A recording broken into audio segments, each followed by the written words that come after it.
अस्सलाम वालेकुम व्यूअर्स, उम्मीद है आप सब खैरियत से होंगे। मेरा नाम है ताबिश और आज है हमारी फ़ोटोशॉप की क्लास नंबर 9। क्लास नंबर 9 के अंदर हम एक बहुत ही इंटरेस्टिंग टूल जो कि कंटेंट अवेयर है, आप समझ लें एक टर्मिनोलॉजी है कंटेंट अवेयर की, और उसके बाद कंटेंट अवेयर के कुछ टूल्स आ जाते हैं, जैसे कि कंटेंट अवेयर फिल आ जाता है और कंटेंट अवेयर मूव टूल आ जाता है।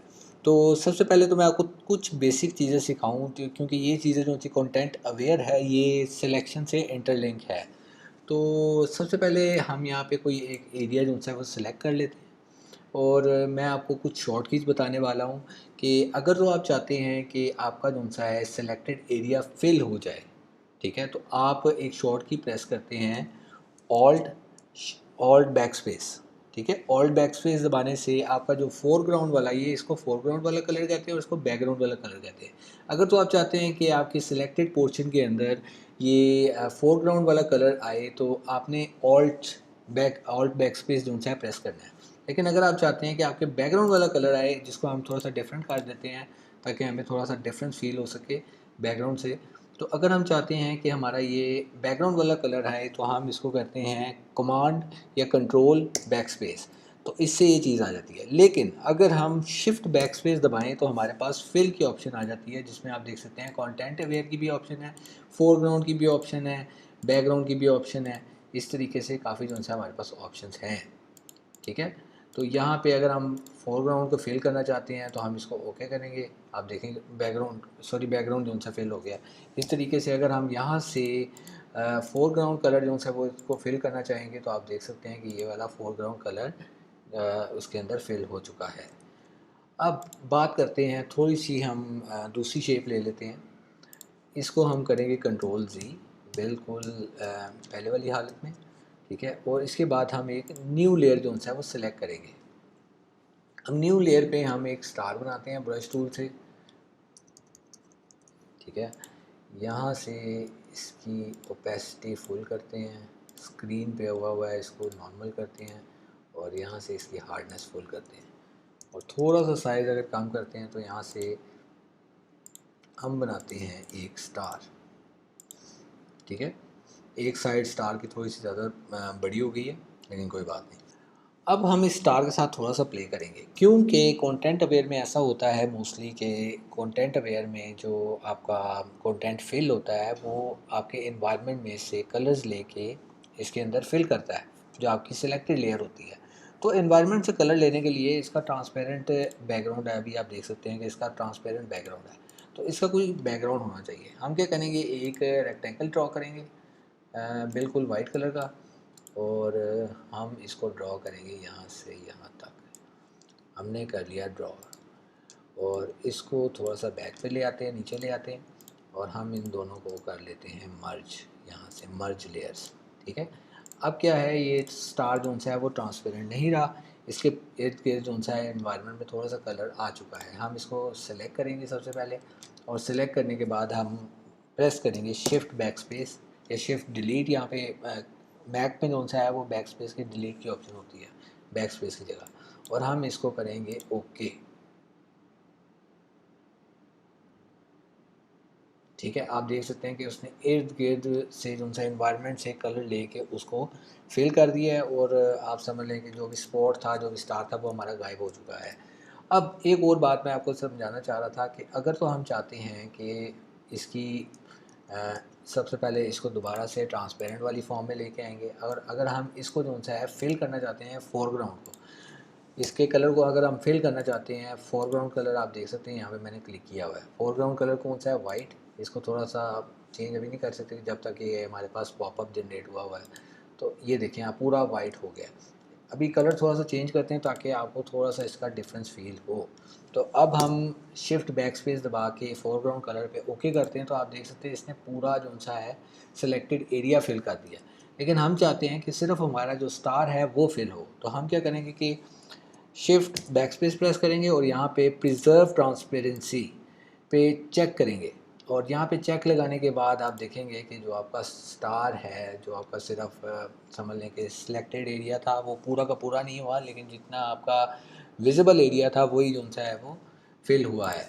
तो ये चीज़ तो हो गई। अब चलते हैं कंटेंट अवेयर मूव की तरफ। फिल का तो हमें पता चल गया, तो यहाँ पे कोई भी आप पिक्चर ले सकते हैं। मैंने ये पिक्चर ली है एक स्टूडेंट की, और हम इसको जो सा है वो इस पे आपको बताएंगे कि कंटेंट अवेयर मूव टूल किस तरीके से यूज़ करना है। Content aware move tool last time हम क्लास में डिस्कस कर रहे थे, तो यहाँ पे आया था हीलिंग टूल्स में। तो यहाँ पे कंटेंट अवेयर टूल को हम सिलेक्ट करते हैं, और आप देख सकते हैं यहाँ पे हमारे पास डिफरेंट ऑप्शन हैं, जैसा कि स्ट्रक्चर की, कलर की, और ट्रांसफॉर्म ऑन ड्रॉप की। ठीक है, ये काफ़ी जो है हमारे पास ऑप्शंस आ गई हैं। अब बेसिकली इसका मूव का जो कंटेंट अवेयर मूव है, इसके नाम से ही हमें मतलब पता चलता है कि ये किस लिए यूज़ होता है। मूव करने के लिए अगर फ़र्ज़ करें कि हम चाहते हैं कि ये हमारा जो ऑब्जेक्ट है, हम इसको एक साइड पे जो है मूव करना चाहते हैं, थोड़ा सा इधर करके। ठीक है, तो इसको हम एंटर करेंगे, तो आप देखेंगे कि ये एनालाइज करेगा। पूरा प्रोसेसिंग में थोड़ा सा टाइम लगता है। ठीक है, ये प्रोसेस हो रहा है, और हमारा जो ऑब्जेक्ट है वो यहाँ से यहाँ पे मूव हो गया, और जो हमारा साइड वाला एरिया था वो सारा आप देख सकते हैं नीट एंड क्लीन है। तो ये काम होता है कंटेंट अवेयर का। फ़ोटोशॉप अपना एल्गोरिदम यूज़ करता है, और जो एरिया आप समझ लें कि मूव करते हैं आप, और उस जगह पे मूव हो जाता है ऑब्जेक्ट, और जिस जगह पे ऑब्जेक्ट पहले होता है उस जगह पे वो इन्वायरमेंट में से कलर्स लेके फिल कर देता है, और आपको ऐसा ही लगता है कि आपका पूरा ऑब्जेक्ट जो है वो एक साइड से दूसरी साइड पे मूव हो गया है। अब इसको कंट्रोल जी करते हैं। कंटेंट अवेयर टूल पे आप देख सकते हैं यहाँ पे एक ऑप्शन है ट्रांसफॉर्म ऑन ड्रॉप की।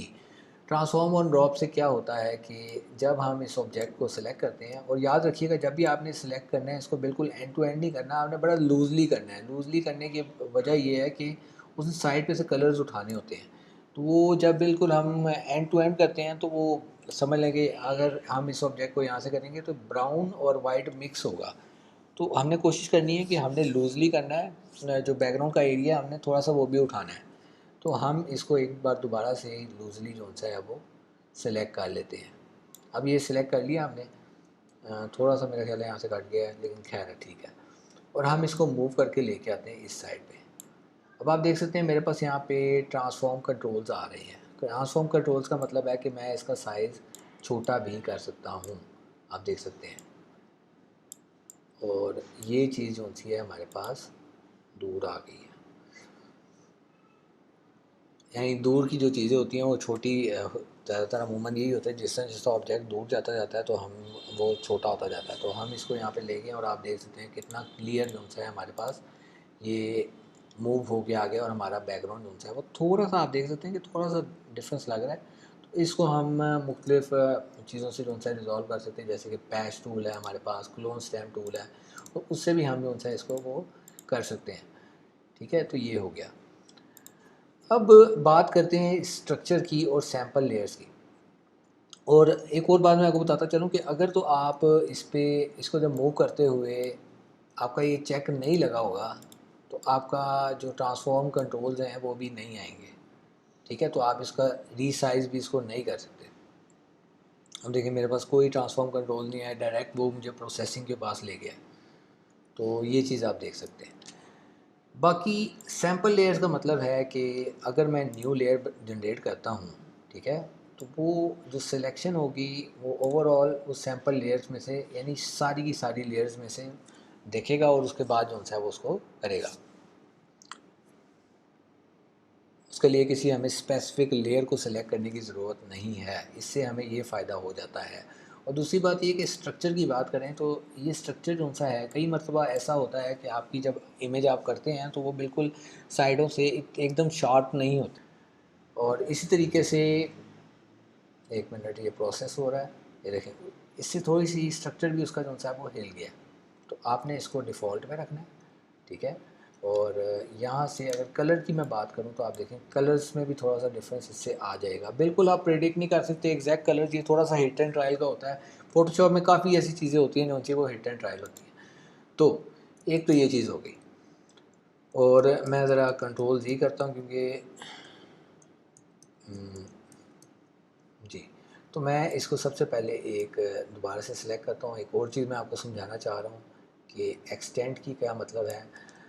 यहाँ से मैं इसका थोड़ा सा ट्रांसफॉर्म ड्रॉप को मैं सिलेक्ट करता हूँ, और इसको मैं यहाँ से थोड़ा सा छोटा करके बनाता हूँ ताकि मेरे पास काफ़ी स्पेस आ जाए। प्रोसेस हो रहा है और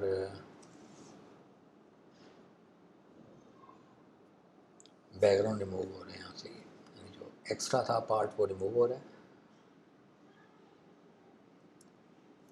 क्योंकि एग्जैक्ट पे नहीं हुआ। 1 मिनट दोबारा करते हैं इसको।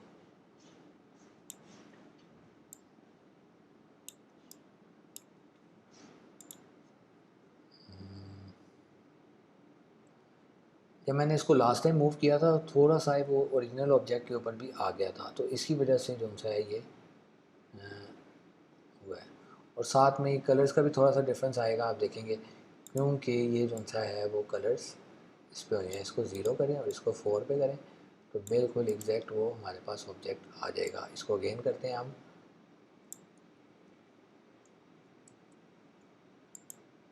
अगेन सेलेक्ट करते हैं। ये ठीक हुआ है कि आपके सामने थोड़ी सी गलती पकड़ी हुई है। उससे ये होगा कि जब आप एक्सपीरियंस करेंगे सेम जो सा इशू, तो आप भी जो सा है वो आपको पता होगा कि क्या करना है आगे। तो हम यहाँ से सबसे पहले कंटेंट अवेयर टूल पे जाते हैं और इसको हम थोड़ा सा छोटा करते हैं और यहाँ से हम आगे इसके ऊपर अब हम देखेंगे कि हमारा बिल्कुल क्लियर ऑब्जेक्ट छोटा होके लेफ़्ट साइड पे आ गया है। अब यहाँ पे थोड़ा सा मसला आ रहा है, इसको भी फिल ही कर देते हैं हम। इसको हम करेंगे फिल नॉर्मल, यहाँ से कंटेंट अवेयर, और ये देखें ये कंटेंट अवेयर फिल का हम इस्तेमाल कर रहे हैं जहाँ जहाँ से हमारा थोड़ा सा मसला आ रहा है। ये कंटेंट अवेयर फिल ऑलरेडी हुआ है, तो यहाँ से भी हम इसको क्लीन कर लेंगे। ठीक हो गया। और थोड़ा सा यहाँ से ऑब्जेक्ट स्ट्रक्चर,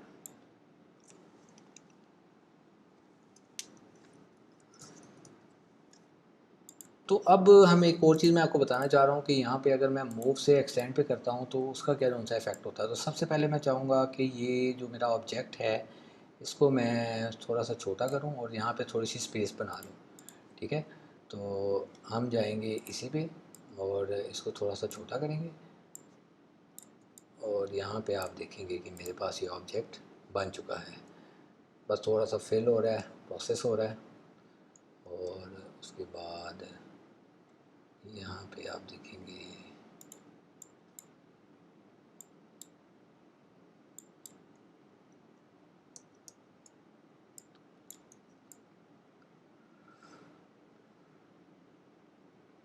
अब मैं चाहूँगा, मैं आपको एक और चीज़ समझाना चाह रहा हूँ। तो यहाँ पे मैं इस ऑब्जेक्ट को थोड़ा सा छोटा करता हूँ ताकि मेरे पास थोड़ी सी स्पेस बन जाए। मैं बेसिकली आपको बताना चाह रहा हूँ कि यहाँ पे अगर मूव से एक्सटेंड करते हैं तो फिर क्या होता है हमारे पास। ठीक है, तो ये थोड़ा सा प्रोसेस हो रहा है, इट इज़ रिमूविंग, और आप देख सकते हैं मेरे पास ऑब्जेक्ट आ गया बिल्कुल। और यहाँ से जो थोड़ा सा आप समझ लें कि मसला नज़र आ रहा है आपको, आप इसको कंटेंट अवेयर फिल को यूज़ करेंगे और आपके पास ये जो इशू आ रहा है वो सारा रिजॉल्व हो जाएगा। ठीक है, ये हो गया।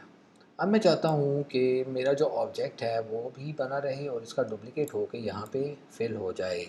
तो मैं उसके लिए क्या करूँगा कि इसको एक्सटेंड पे करूँगा और यहाँ पे मैं एक बड़ा ऑब्जेक्ट बनाने के लिए इसको थोड़ा सा एक्सटेंड करूँगा और आप देख सकते हैं कि यहाँ पे मेरा ऑब्जेक्ट जो ओरिजिनल ऑब्जेक्ट है वो भी मेंटेन है और जो न्यू ऑब्जेक्ट है वो भी जो सा यहाँ पे आ गया है।